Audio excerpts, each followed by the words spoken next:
Hello, good afternoon. This is the North of Tyne Combined Authority Cabinet meeting. If you're joining us online, welcome. For the interests of clarity, we have with us I'm Mayor Jamie Driscoll. We have Mayor Norma Redfern, councillors Bruce Pickard, Nick Forbes, Joyce McCarthy, Peter Jackson, and Wayne Daly.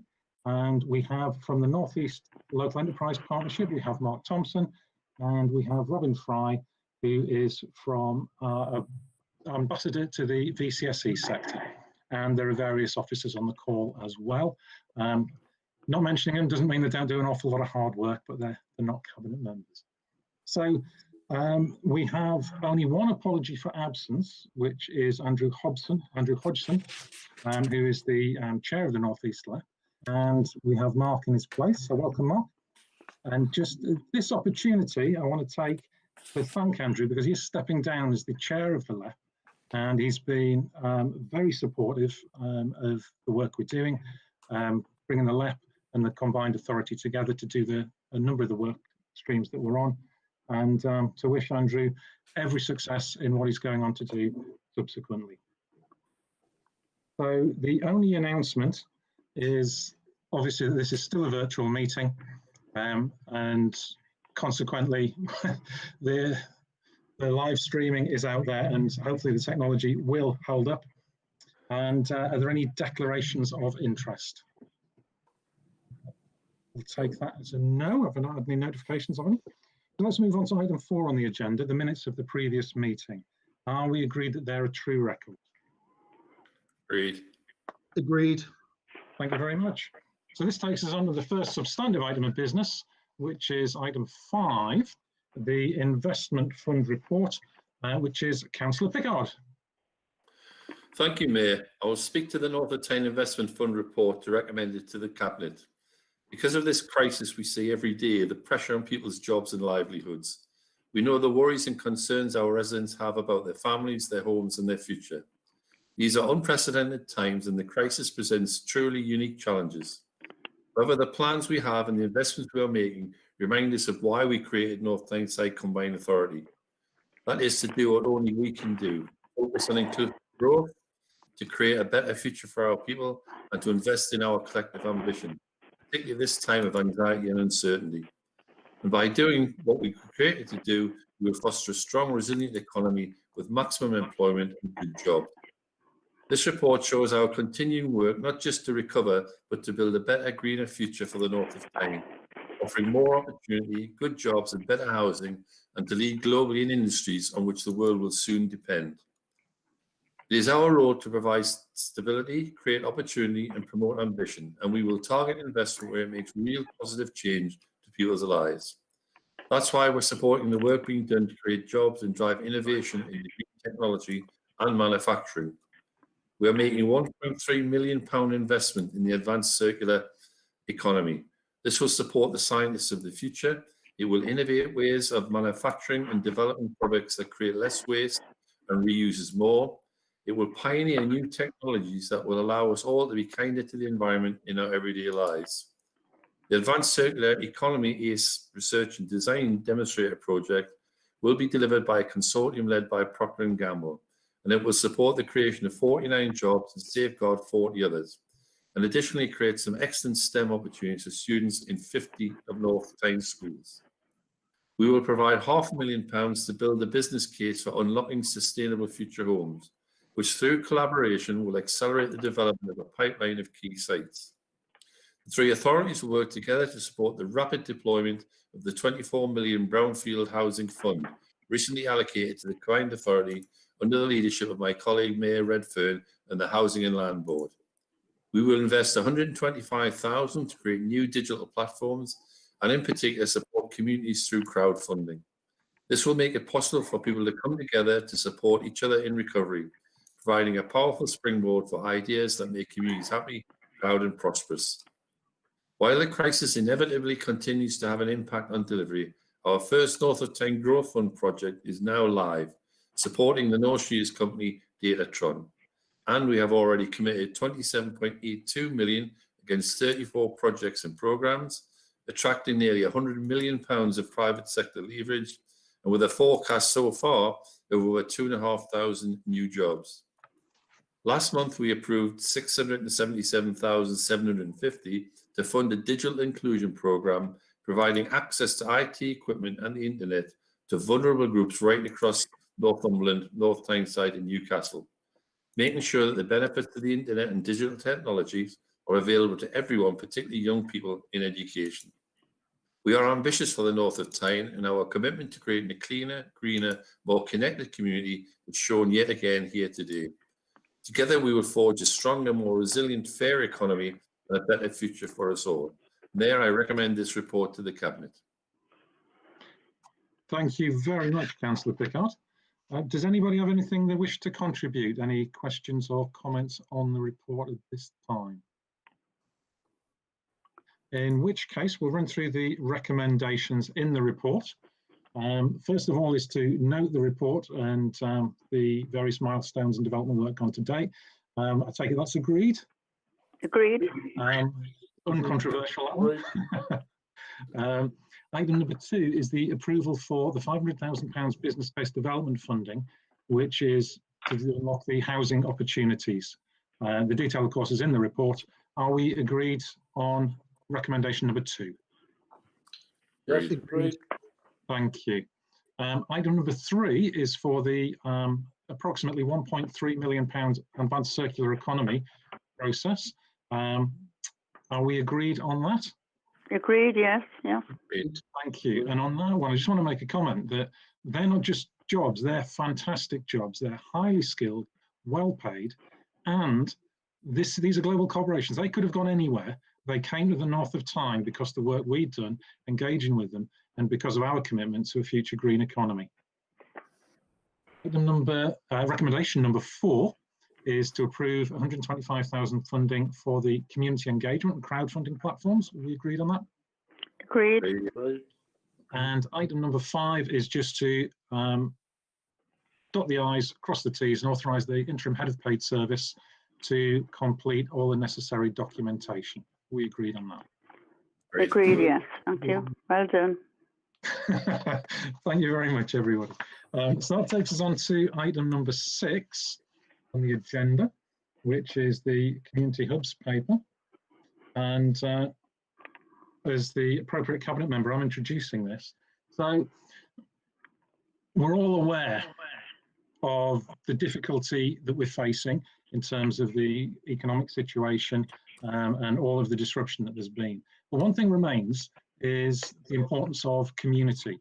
Community hubs are the centre of communities. They can provide safe spaces for people of all ages, you know, from toddler to teenager to the retired, to participate in education, in economic life and in cultural life. And this proposal creates a £1.5 million investment fund that can be used to develop effective local hubs. And so just as every area is different, every village, every town, every city is different, each hub will be different. And that's the strength that it draws upon local communities. So this could involve putting money into buildings because that is a part of it, but it's also very much about the people and the organisations and not just the buildings. So from these community hubs, there could be a whole range of opportunities. Parent toddler groups, employment support groups, library services, community cafes, there can be any number of things worked through here. And we have some terrific examples in the North of Tyne. We've got the Glendale Gateway Trust up in Wooler, which has grown over the last 20 years and now provides housing and youth services.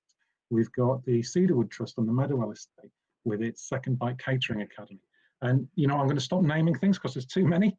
And you always end up with the problem if you've left someone out, they feel left out. But the whole approach of this is working with our constituent authorities, with our officers and colleagues there, with the VTSC sector to make sure that we're building that sustainability and resilience. Because if there's one thing that the last few months have taught us, is that we need to be organising our economy for resilience. So with that, I'll just hand over to Henry, our Director of Economic Growth, to outline a little bit on the approach. Thank you. Henry. Thank you, Chair. So I'll just say a few words on the investment approach and the next steps, just highlight a couple of areas in the paper which support your introduction, Jamie. Obviously, they're all subject to approval from Cabinet today, of course. So I can draw your attention to section 1.2. That gives a sense of the focus. on community-led enterprise and a programme delivered in really strong partnership with local authorities. I think it's important to set that out as a core principle, and the fact that there's a strong test and learn element to this. This is about piloting new approaches, encouraging innovation, learning as we go, and you'll see that reflected in the allocation within section 4 of an amount to support evaluation of the programme. In section 1.4, that gives a snapshot, as you've outlined, of the approach that our local authorities are taking to community hubs more broadly, which gives a sense of the diversity of activity, the diversity of approaches, and also the added value that the programme is trying to bring. And then I'll just draw your attention briefly to the implementation proposals, which you can see in section 1.6. That's obviously subject to approval of the Community Hubs Innovation Fund. That would be through a process then led by local authorities drawing together proposals for investment panel to consider. In that sense, it mirrors the successful allocation of our crisis response fund over recent months, and then funding will be devolved to local authorities on that basis for implementation. So the criteria for doing that are then further outlined in Appendix 1, and obviously that's subject to our standard investment fund procedures as well. So that's just a note on specifics there. Mr. Mayor, I'll go back to you for recommendations. Thank you. So let's run through the recommendations. Sorry, does anybody have any questions or comments on this item? I'd like to comment, Chair, if that's okay. Yes, please do. I do welcome this report. I think this is a fantastic opportunity for our community to be empowered to do things for themselves, because quite often what's held them back from being very innovative in getting things going was the lack of funding. But the mere fact there's opportunities there to sort of bid in for funding to get their ideas off the ground. I think this is a wonderful opportunity and I welcome it. Thank you very much. Thank you. Yeah, Chair, can I say something as well? Please. I think it's a chance for us all to think of ways we can innovatively support some local communities. So in Northumberland, we're thinking about trying to support some hard-to-reach communities, particularly places like Loudmouth and Cramlington. But also we're sort of looking at how we can have a digital offer to people in rural communities as well. So it's just an interesting opportunity to try and do something different, to do all of those things that keep communities together. So we're really interested in what we can do, and really excited about the prospect. And Chair, if I can just add to the discussion, in addition to what both Norma and Peter have said, I very much welcome this report.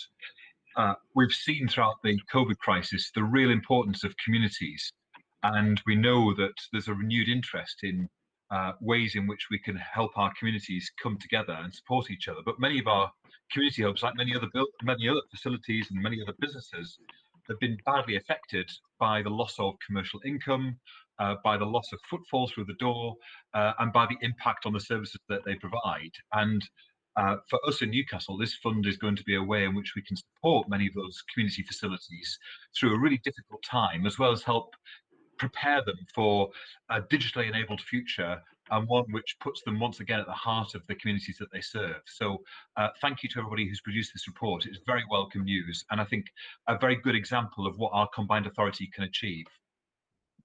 Thank you. Wayne. Yeah, thank you very much, Mayor. And again, echoing the sentiment of Cabinet colleagues. And I think one of the things for me in this report is, to the public out there watching this, and to the public who read about North of Tyne Combined Authority, this is going to be probably one of the first physical manifestations they see which will have an impact in the community in which they live. It is absolutely writ large that this is about delivering impact for our communities. So I think this is a fantastic report. It shows that this is one thing people will probably see physically, virtually, but there are so many things that we have done as a combined authority since we were established at the very end of 2018. And I hope from this that people get a sense of the very dedicated work which the combined authority or officers, the elected members who sit on it, are passionate about all of the communities that we represent, the big global picture of North of Tyne, right down to the local level. And on a very personal level, I am delighted that Cramlington, my hometown, Northumberland's second biggest town, is referenced in this report. I think it's wonderful, and well done to everyone, Mayor. Unashamed plug. Thank you. Robin. Yeah, just to say really welcome the investment. It's great that the report acknowledges some of the great assets that are already there across the three authorities, although clearly recent events has provided some unusual threats.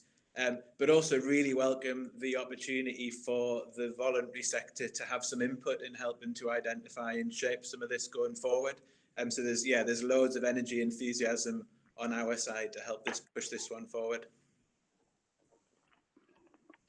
Thank you. Is anybody else? I think pretty much everybody's spoken, but I mean, that's really heartening to hear, because we are a combined authority and it works at its very best, as it should, when we come together as a combined authority to prioritise and highlight the things we all want to work on and to share in the delivery of that.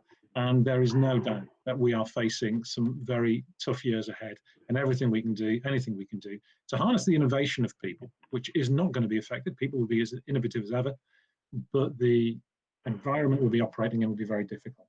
So with that, we'll move to the recommendations. I think we can predict how these are going to go based on people's comments.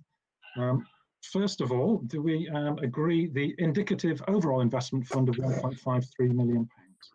Yes, agreed. Agreed.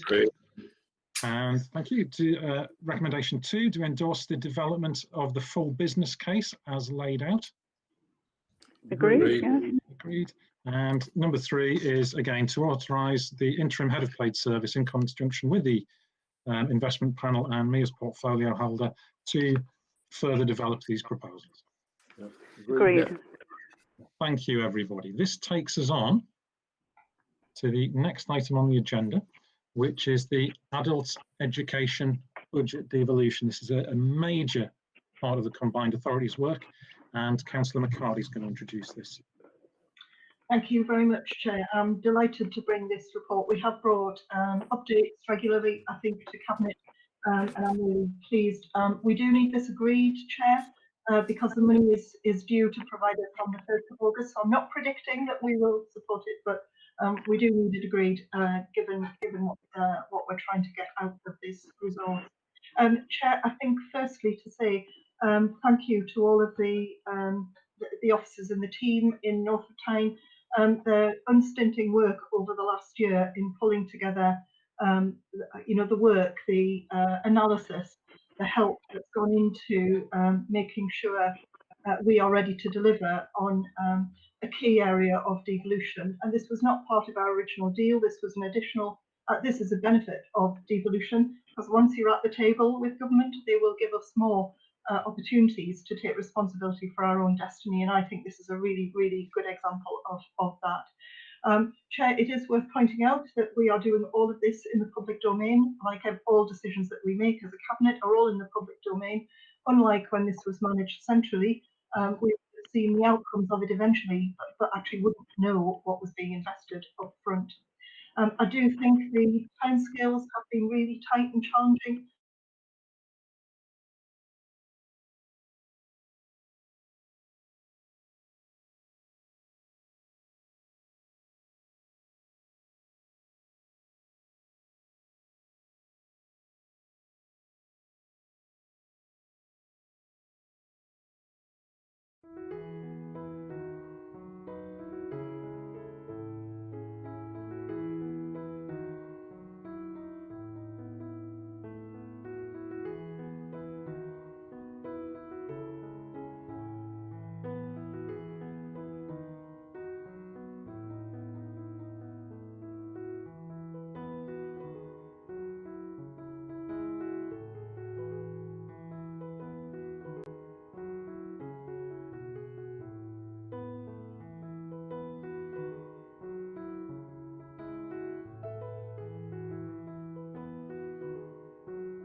Thank you, Chair. I am really delighted to bring this report to Cabinet today. We know that this is one of the significant benefits of devolution, that we've been given responsibility for the adult education budget. And Chair, just to say that the decision that we're making today is all in the public domain, unlike when it was managed nationally, when we would have been told eventually, but we wouldn't have been given the upfront information. Perhaps before going into the detail of the report, Chair, can we thank, on behalf of Cabinet, all of the officers who've been involved in this work in pulling this report together. It's been a hugely challenging task to understand how all of that money was being spent previously, to try and work out what we need as a combined authority to support the work in our patch, and to meet the tight deadline that we need to agree to. But they and we have done that, we've achieved that, and it's an excellent outcome that we've got in front of us today. It does show that the £23 million that the government have devolved to us to deliver adult education services across the region are going to be invested positively, and demonstrates, I think, a significant value of being at the devolution table. Try to do things differently. We have understood the needs. We've investigated and understood the needs of adult learners across the patch, and we know that that is even more important given the challenges that we are going to have in our region in coming months. You know, with the challenges to jobs, the opportunities that we need to support and provide for our residents, and it's all about making sure that the people of this part of our region are supported in the best way possible. One of the things we promised to the key providers, the main providers of the adult education service, was that we would maintain stability for them, and we have managed to do that through this. Good. Yeah. We promised to ensure that the budget was spent effectively, matching the skills and training that was going to be on offer to the jobs that are not just available here now, but the jobs that we are funding for the future as well. We are committed to making the North of Tyne a hotbed of talent, where the people who live here are empowered with the skills and resources that they need to take ownership of their own futures. We want them to secure good jobs, we want them to have fair wages, and we want them to have the support that they need to progress and learn continually throughout their working lives. And Chair, this report and the process that we have gone through over the last year has been shared on a number of occasions. Daljit and I have been to many a workshop with providers to explain the process to them, to engage them in that, make sure that they are with us on that journey. And I'm really pleased that this report is before us today. So it will go live, Chair. I hope Cabinet will support this, because we have committed this money from the 1st of August, which I think you'll appreciate it in a week's time. So we do need to agree this, because this keeps the services going. This will see 37,500 learning opportunities offered between now and next year, which is fantastic. 29 providers, many numbers slimmer than it was previously. I think that's helpful too. There's much more opportunity offered to the people who will benefit from the skills and education that they need to be ready to join the workforces. 15,000 learning opportunities at level 2, which is increased by a third from 2018-2019. Significant difference in how we can use our money.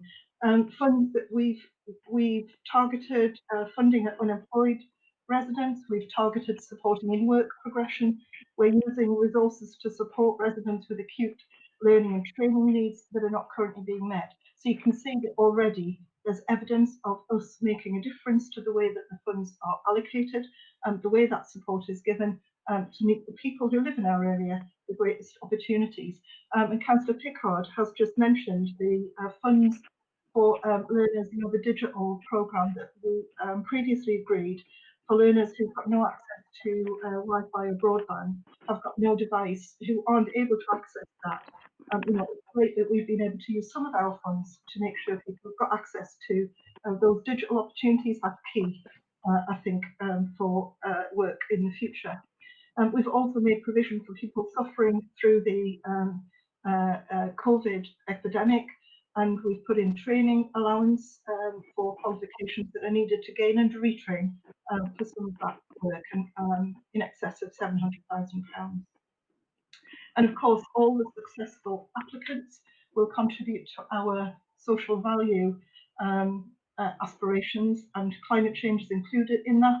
All of that will be monitored. It's really, really important in terms of how we're investing money north of Tyne. So, Chair, we do continue to be ambitious for what we're trying to achieve. It's our role to provide some stability and support through these difficult times that are coming.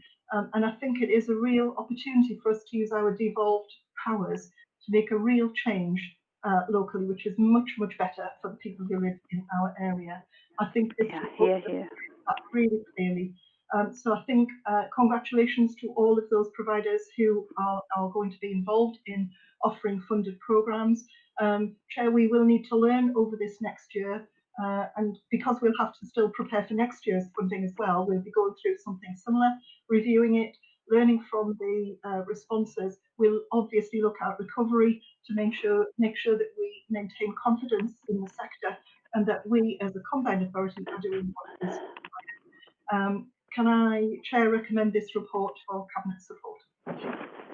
Thank you very much for that report, Joyce. It was everything that we thought would be happening with devolution is happening. Just to not want to repeat your points, but the fact that we're using it so much more efficiently, so much more effectively in terms of the number of learners who are going to be reached, the flexibility that we've seen through the recent events. We've been able to tailor things, for example, to give people opportunities to retrain as drivers out of the sectors that aren't working. And that could never have happened if this was still held centrally. And I know that the team have been working terrifically effectively, talking to providers to make sure that they're adapting the way that they're delivering with a mixture of digital, one-to-one and broadcast ways of reaching people online and those people who aren't online still, to make sure that this is working there. And of course, it underpins everything we want to do with social value to help with our inclusive economy and green economy approach by allowing us to use the social value opportunities. So we will push it forward to recommendations. If anybody else wants to speak first, though. I'd like to speak because I think this is, if that's all right with you, Chair. Please. Yeah, I think this is an amazing report because I never thought the day would arrive, actually, when we actually got this amount of money to actually do the best for the children and the people and the residents here in the north of the Tyne area. I mean, when we think back, when we decided as three authorities to come together to form this combined authority, many of us had to take a lot of stick for stepping out of line and making this happen. But I think this whole report today, Chair, from Councillor Pickett's in investment thing to the community hubs to this today, makes it very, very exciting place to be here north of the Tyne. And I just would like to congratulate all the cabinet members, all the officers who actually made these things happen. Because for me, you know, I'm sure all of us, these are difficult times. And one of our jobs, I think, is to give people hope. And when I've sat here listening to all these reports and what's happening, I think that's exactly what we're doing. It'll be difficult, but it's a fantastic start. So congratulations to everyone concerned, Chair. Thank you. Thank you. I very much echo them. So let's move on to there's just the one recommendation, and it's that obviously we know the progress that's been made, but primarily that we endorse this approach to the investment. Is that agreed? Agreed. Yes, agreed. Agreed, yes. Agreed. Oh, well, there we go. That's a relief. Yes, indeed, Chair. Thank you. So let's move on to the next item, which is the Joint School Improvement Strategy, which will be introduced by our Cabinet member, Councillor Wayne Daly. Thank you, Mayor. And you would think we almost planned this, moving seamlessly from an adult education budget report through to a joint school improvement strategy. and hopefully people will get a sense that there is some really good joined up thinking going on here. So what I want to do is Mr. Mayor, to present this report, which is very much focused around that joint school improvement strategy. But before I do that, I just want to put on record a huge amount of thanks to Paul Hanson, who has absolutely worked on this from the beginning, has been involved tirelessly, engaging with hundreds of educational professionals in the sector, and has worked along with Adrian Doherty, who we'll be hearing from shortly, to bring about this joint school improvement strategy. So what I want to do is just very quickly is just set a scene, if I can, because it all goes back to the creation of the combined authority at the end of 2018 and some of the very clear narration as to why a combined authority north of Tyne was essential. It's not just the more and better jobs, it's also about how we improve our skills and our education base, because long term that impacts on our economy. And the north of Tyne is a very complex place. To give you a very clear example, Bellingham in Northumberland has 5 people per square kilometre. South Heaton has 9,689 people in that same square kilometre. But it isn't just geography which presents us with a challenge and an issue within north of Tyne.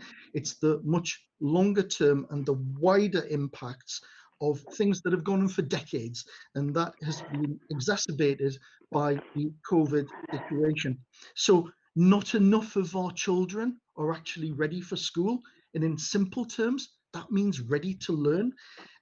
Early reading is a significant issue for many in our communities, and it has a disproportionate impact, particularly on white boys from deprived backgrounds. There's also an increasing number of educational health care plans which are related to social, emotional, mental health issues. And again, the COVID situation has exacerbated that. Progress at Key Stage 2. Now, in plain English, what is that Key Stage 2? That's age 7 to 11. That's your primary sector. So progress between the ages of 7 and 11, and progress at Key Stage 4, which is 14 to 15, just before you get to your GCSEs, is very challenging. And we're not leading the pack nationally on that. And to give a very clear example on that, Key Stage 4, over 4,000 of our young people, 4,000, do not achieve a strong pass in English and maths GCSEs. And we absolutely do face challenges in the uptake of apprenticeships for 16 to 18-year-olds. And by the age of 16, disadvantaged pupils on free school meals are around 2 years behind their peers in more financially stable backgrounds. And again, that free school meals issue, 36% of children in receipt of free school meals achieve a level 3 qualification. That's an A level. Whereas in more stable families, more stable settings, 61% of them actually get those A levels. So there is a long-term disparity, which we all know about, and this is absolutely writ large and why this report is there. But I just want to say, we're not just sitting back, and I'm not just sitting back just saying, oh, well, this is terrible. We actually want to do something about this. Our past does not need to dictate our future. So this report is absolutely about the devolution deal, offering us an opportunity to create a unified approach to school improvement. It's the combined authority working together, the 3 authorities coming together with their collective power to make an impact. And if cabinet members recall, these were actually set out in cabinet papers in the past. And it is all about improving the collective educational performance in our schools, which, what does that mean? It actually means that that has a long-term impact on the life chances of our young people. And I hope one of the things that people reading the report will actually pick up, it's that message of what are you going to do? and what is the impact of what you're going to do. So this is about the impact within our communities, strong partnerships, rigorous evaluation processes to make sure that this plan, agreed by the 3 local authorities, agreed by the 3 directors of education, coming together in a cohesive proposal through the combined authority will make a difference. So what I want to do, if I can, is to introduce Adrian Doherty, who's been working with myself and Paul on this. He's our North of Tyne education lead, and he's going to present a little bit more detail to this, Chair, and then we will come back to the recommendations, which I hope will gather support of Cabinet members. Thank you. And Adrian? Hello, hopefully you can hear and see me now. Thank you. Just building on the comments of Councillor Daly, this strategy really does represent a unified approach to school improvement, and we really have intended to capture the spirit of what was outlined in our devolution deal for education here at North of Tyne. The document itself represents the work of our 3 constituent local authorities, in particular the lead education officers at each authority, where we've had a very clear focus on adding value to what's already happening in each local authority, but under that very clear set of priorities, as Councillor Daly mentioned, which have already been previously agreed by Cabinet. In addition to identifying what's working in region and indeed looking to amplify that and extend its reach, we've also taken some time to look nationally and really do some horizon scanning in terms of what, for example, what the Department for Education are doing nationally, where we can tap into that and capitalise on it. It's really important that this isn't a reinvention of the wheel, but moreover a strategic document bringing together the best of our regional work and interventions moving forward. In terms of how it will work practically, we've got a clear set of inputs, if you like, under each of the priorities, and they are outlined in sections 1.4, and indeed section 1.5 then highlights what we expect to see from those efforts across North of Tyne. I think that the detail under each of our priorities gives an indication in terms of the current thinking and the proposed approach, but one thing I would like to draw attention to is the fact that it's something of education at the moment is something of a moving target, and it would seem like a sensible time to flag that actually this proposed strategy is intended to be a working document. We don't want this to gather dust, and actually the current crisis has meant that there are some uncertainties about what school will look like come September, come January, even more so. So we really do need to make sure that we have a degree of flexibility within what we want to do, and therefore maintain this as a working document. But the clear priorities set out help us to build on what's already successful in region, identify any potential gaps, as hopefully you can see in sections 4 and 5, and then press forward. It really is essential that we do this, given the uncertainties that the current crisis has given us, just to make sure that we can move forward and raise standards for the young people that we are intending to serve. Councillor Daly, was there anything in particular that you wanted me to draw out from the report? I just think if we could just cover off recommendation 3, which is around the Education Improvement Board, and then I think we can then move to the recommendations if unless members have any questions, of course.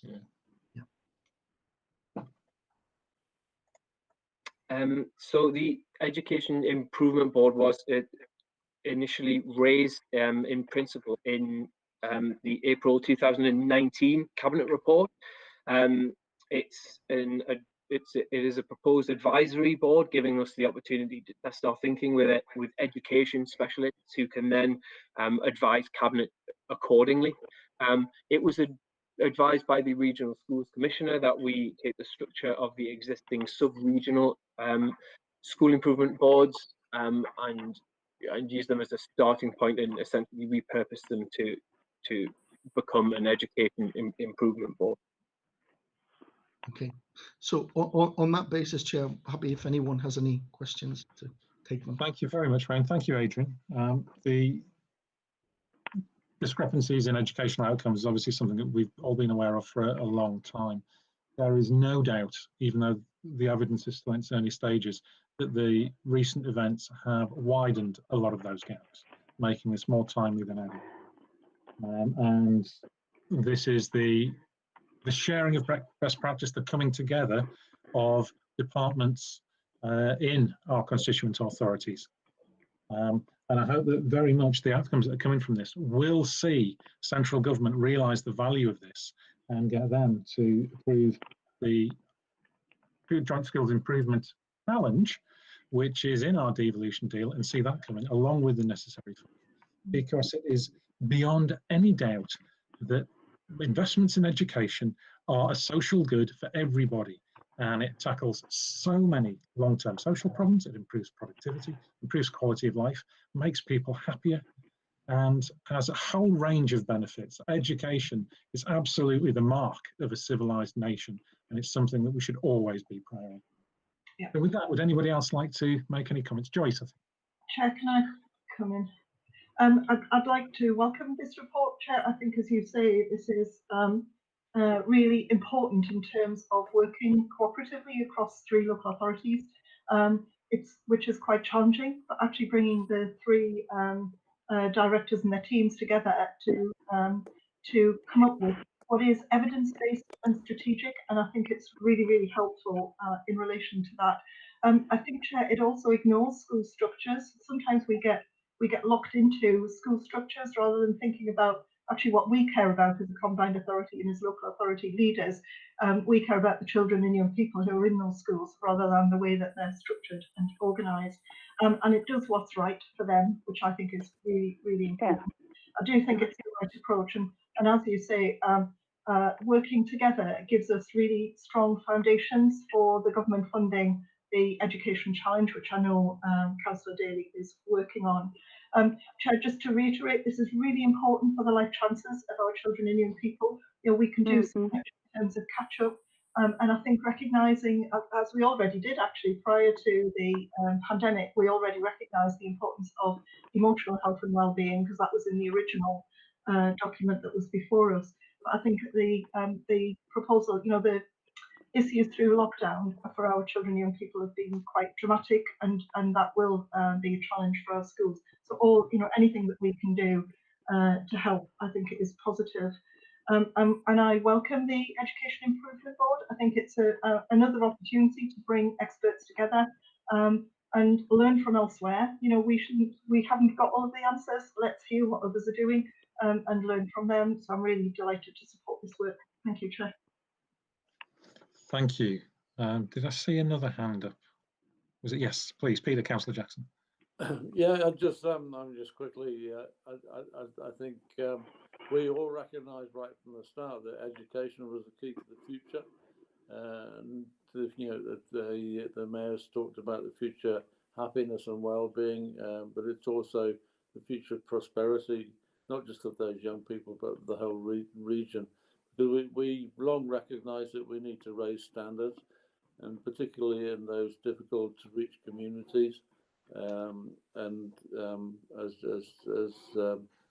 Councillor McCarthy has just said, you know, working together, learning and sharing best practice from each other has proven already to be invaluable.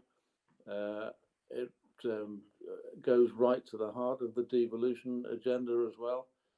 So we're absolutely convinced that working together in this way, we can do these things better than being centrally directed, and we are improving standards. The figures show that and we're determined to actually get to the top of national charts and to have the best schools and the best education of anywhere in the country in the North of Tyne area. Yeah.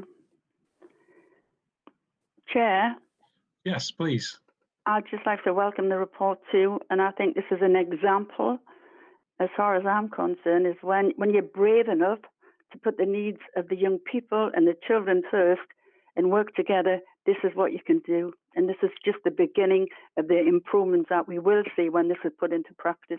Thanks very much for all of you have done. Thank you. So with that, we'll move on to the recommendations. Just before we do, can I give a thank you to Adrian, because I know how hard you've been working on this. You often, the officers who do an awful lot of this work, they pop up briefly in public at a cabinet report, and that's a cabinet meeting. That's about all the recognition they get. So it is worth saying thank you. Thank you, yeah. Thank you. So we have 3 recommendations. The first is to consider the strategy, but more crucially, endorse the overall approach. Is that agreed? Yeah. Yeah, that's agreed. Recommend that the officers in the constituent authorities and in the North of Tyne work on these actions to put them into practice. Is that agreed? Agreed. And then recommendation 3 is to delegate the authority, the head of paid service, in consultation with the portfolio holder to finalise the terms of reference and appointments for the Education Improvement Board. Is that agreed? Agreed. Agreed. Thank you. So this takes us on to the next item on the agenda, item number 9, which is the North of Tyne Combined Authority and the North East's LEPS financial outturns. And our Chief Financial Officer, Janice Gillespie, is introducing this item. Thank you, Chair. As the report says, this is the draft outturn position for the Combined Authority for the financial year 1920. This is the first full financial year the authority has had, so it's probably fair to say that we expected variations against the budget because this was the first full year of spend. So the report does set out where, in terms of the corporate budget and the investment fund, we've seen some areas of variation as we continue to develop as an authority. It's a draft because a draft position, because obviously we have also produced the statement of accounts, which are subject to audit. So depending on the outcome of the audit, in the event we have to make any adjustments, which I'm not expecting, this is a provisional outturn position at this time. I think just a couple of highlights, if I can refer Cabinet to. Corporate budget has seen an overall surplus position. Probably 2 of the key variations are the business rates pilots. If Cabinet will recall, for 1920, we became a business rate pilot with the 3 authorities. And what that provisionally indicates is around 4.9 million of resources to be spent during the course of future years once the audit is completed. So that is represented as an income line within the corporate budget, but we've set that aside in a specific reserve until such time that it has been agreed the commitments against that. We've also got additional income receivable. Obviously, we're holding some significant cash balances at the moment. So almost quarter of a million, of interest receivable that we hadn't forecast, and we will continue to build that into future plans as we manage the cash moving forward. In terms of the investment fund, obviously you've already had a report today on kind of the current year position, but at the end of the year, we had spent close to the 3 million, so we'd spent just over 3.1 million in that first financial year, which, in consideration at the pace that we had to work to identify and issue grants to projects, I think that's a good position to be in, and we continue to develop from there. For purposes of information, we've also included the LEPS outturn position, which isn't actually part of our outturn position for 1920, but we thought it was a useful set of background information so that Cabinet could see the picture of what's likely to come forward into future years. And I'm happy to take any questions on the report. Thank you very much, Janice. Does anybody have any questions for Janice? It's the only thing I would comment is that it's wonderful news to see that our corporate budget, we have slightly come in under budget, which is always good news, and testament to the good forecasting, because how on earth you plan a budget in the first year of the operation of a new authority, which is no experience of in the North East? I think that's terrific news. And it would be good if occasionally there was a good news story came out about this, and people were broadcasting that, yes, the North Tyne Authority is managing its money terrifically well. Okay. So it seems there are no questions on it. Obviously, all of the information is there published for people to run through in detail. And I know Cabinet members will have already looked through it. So should we move on to the recommendations? Recommendation number 1 is simply to note the information contained in the report, which is agreed, I'm assuming? Agreed, yeah. And point number 2 is to note the positive outturn position of £285,000 in surplus, which we note. Now, the substantive recommendation, item number 3, is to recommend that we carry forward £200,000 of that for commissioning work as detailed in the report. I've agreed. Agreed, yes. Thank you. And to note that the draft audited statement of accounts to be presented at the Audit and Standards Committee, which is today, I think. Then item number 5, to note the intention to present the statement of accounts to Cabinet on 29th of September, which will be after they have been considered by the Audit and Standards Committee. So do we agree that recommendation? Agreed, yes. And item number 6, to note the update to the North East LEP's financial outturn and budget illustrations as described in the report. Great. Great. Thank you very much, everybody. That takes us on to the next item, which is the budget monitoring report for the quarter, which is again Chief Financial Officer Janice Gillespie. Thank you, Chair. So yes, this is the first monitoring report for 2021, which takes us our assumptions for the year based on the position at the end of June. Again, we have some variations in terms of staffing in the corporate budget. That's largely around assumptions we made originally in terms of our pension contribution rate, which has reduced in light of the merger with the LEP. So that's a positive position that we are in. And in addition, I think we have a little bit of maternity leave, which gives us some saving there. And then we have been reviewing service level agreements with the authorities, and there's some projected cost savings against those as well. So overall, there's a net bottom line in net expenditure at the moment of 75,000, but I expect as we go across the year that position will come back to balance. It's a very small variation at this stage. I expect that to come back to balance. In terms of the investment fund, on pages page 93 of the Cabinet report papers, it sets out there just confirming the commitment of over 27 million against 34 projects to date, and we now have defrayed over £800,000 worth of expenditure, and significantly over 99 million of private sector leverage is forecast against the current range of projects that we've identified to approved, and as said previously, over 2.5. So that kind of report confirms the earlier position from the investment fund update. And again, I'm happy to take any further questions. Thank you very much, Janice. Does anybody have any questions on the quarterly update? If not, the action there is simply to note the report as set out. Is that agreed? Yes. Agreed, yes. Thank you. So this moves us on to item number 11, which is an update to the financial regulations and contract standing orders. A somewhat technical report for the benefit of anybody who happens to be tuning in to witness democracy taking place live, but I'll hand over to Janice to run us through this. Thank you, Chair.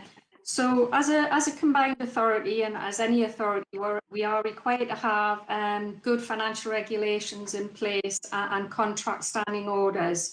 And we felt that after the first year of operation, it was appropriate that we reviewed those regulations and update them in accordance with how we think we are operating and indeed need to operate. And then in particular, in respect of contract standing orders, we kind of inherited the contract standing orders of North Tyneside Council, which is my substantive authority as Section 73 officer. But I felt it was important that the authority actually had its own contract standing orders. Makes it much clearer for the organisation to understand how they are required to operate in terms of their own mechanisms. So we've put those in place. The key changes in terms of the contract standing orders are substantially just a review around the limits to approvals and when we're required to receive quotes or tender documents. So we've just confirmed the requirements for those in the standing orders, who in fact can actually sign and approve submissions. And I'm happy that they are in accordance with this that you would expect to see delivered from local government. Change in financial regulations is just to make clear the roles of designated officers. So since the original draft financial regulations, obviously we have appointed the Director of Economic Growth and the Director of Policy and Performance, and we felt it was important to reflect those as designated officers in the financial regulations, as with that comes particular roles and responsibilities with regard to financial governance. And so we wanted to make that much clearer. In addition, we set out some clear definitions on capital expenditure, which Cabinet will recall I brought a paper on to last Cabinet. So we're just being clear about loans and share capital. And then we've just done an administrative check around, we expect monthly checks of staff being paid in accordance with the accounts, rather than a bit of a loose statement on being reviewed on a regular basis, on an annual basis. So we'll be doing that monthly. So they are the key changes. Yes, the actual backing documents are meaty documents in terms of all the regulations and the contract standing orders. But be assured, we give training to officers to allow it to be understood in a much more operational manner than the regulations are actually set out. Thank you very much, Janice. Yes, these are in effect standard operating procedures when it comes to the both the prudent and transparent use of public funds and in accordance with best practice. Does anybody have any questions for Janice on these items? So obviously anyone who's a Cabinet member is familiar with these sorts of things. So the recommendations are twofold. One is to approve the changes, including the contract standing orders as detailed and set out. Is that agreed? Agreed. I need someone to say agreed. Yes, agreed. Recommendation number 2 is just to authorise the Chief Financial Officer and the Monitoring Officer to finalise the terms of the revision of these items. Agreed. Thanks. Thank you, everybody. Well, this takes us on to, that's the last substantive item of business. So the final items are the date and time of the next meeting, which will be Tuesday, the 29th of September, 2020 this year. A long way away, isn't it? Yeah. That will also be a virtual meeting as things stand. And the only other items are to do with some appendices, which are to do with certain aspects of contract things which are not in the public domain due to their commercial confidentiality. And with that, thank you, everybody. Thank you, the elected members. Particularly thank you to Mark for attending, to Robin, who is our VCSE ambassador, and to all of the hard work put in by all the officers behind the scenes. We have cabinet meetings every couple of months, but the amount of work that goes into getting all of this together is immense. Thank you, everybody. Have a good rest of the day.